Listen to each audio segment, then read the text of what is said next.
Attention, cette vidéo contient des photos d'organes reproducteurs masculins de baleines. Oui, c'est horrible, et oui, c'est sur cette chaîne, parce que je suis quelqu'un de malsain qui aime quand les gens se sentent mal à l'aise. Cordialement, Giganto. Bonjour à toutes et à tous et bienvenue sur Motorsport Gigantoraptor pour une vidéo très spéciale consacrée au plus lourd des animaux connus. Et non, ce n'est pas un sauropode comme certains pourraient le penser, mais un mammifère, marin de surcroît. Je parle bien sûr du rorqual bleu, aussi appelé baleine bleue. En même temps, avec le titre de la vidéo, c'était pas bien compliqué, vous allez me dire. Et vous aurez raison.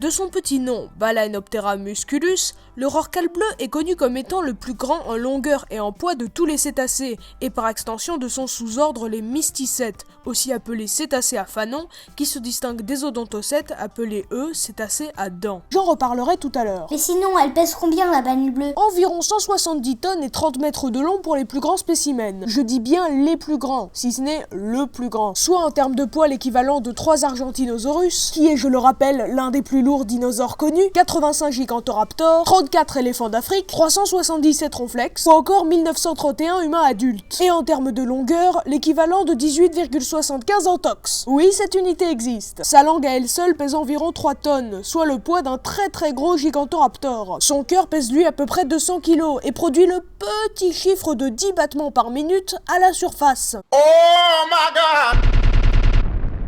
Près de 70 chez vous les humains, et 1400 pour une musaraigne de taille normale. Mais quand on parle de la taille de la baleine bleue, il en convient de passer à ce qui fait pour certains tarés, ou certains scientifiques, tout l'intérêt de l'animal. Je parle bien sûr de la longueur moyenne de son organe reproducteur chez les mâles. Je te croyais plus intelligent, Gigant. 3 mètres en érection pour les plus grands. C'est bon, je crois que le petit moment gênant est passé.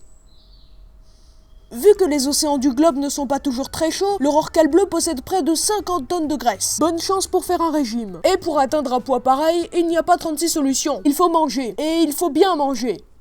N'est-ce pas, Jabba? Bruh. Ok, Jabba est mort. Essaye de te déplacer un peu, parce qu'un cadavre sur le lieu de tournage, ça sent pas bon et c'est pas commode. Il faut aussi en avoir les capacités physiques. Bah oui, si quelqu'un qui me regarde mange autant qu'un rorqual bleu, il va fatalement terminer comme Jabba. Jabba, s'il te plaît, c'est plus drôle là. Le krill, quant à lui, c'est juste des petites crevettes dont se nourrit l'animal phare de cette vidéo. Quant au juvénile, il consomme alors à l'été une importante quantité de lait. C'est quoi cette bouteille de lait? En moyenne, 470 litres par jour pendant 7 mois. Et si vous vous demandez pourquoi les baleineaux ont besoin de lait, je vous rappelle que les baleines sont des mammifères placentaires, au même titre que les humains, les dromadaires et les buffles africains. Et non, comme mon frère me l'a fait remarquer, des poissons. Outre son point impressionnant, il serait très intéressant de parler de l'animal de façon plus générale, en se focalisant sur sa longévité, sa reproduction et bien sûr son mode de vie. Une femelle a en moyenne un enfant tous les 3 ans, et la gestation dure quelques mois de plus chez nos mamans baleines que chez les humains. On a aussi la maturité sexuelle atteinte entre 5 et 15 ans chez les rorquals bleus. Comme j'en ai parlé au début, Balaenoptera musculus appartient à l'ordre des cétacés, qui lui est divisé en 2 sous-ordres.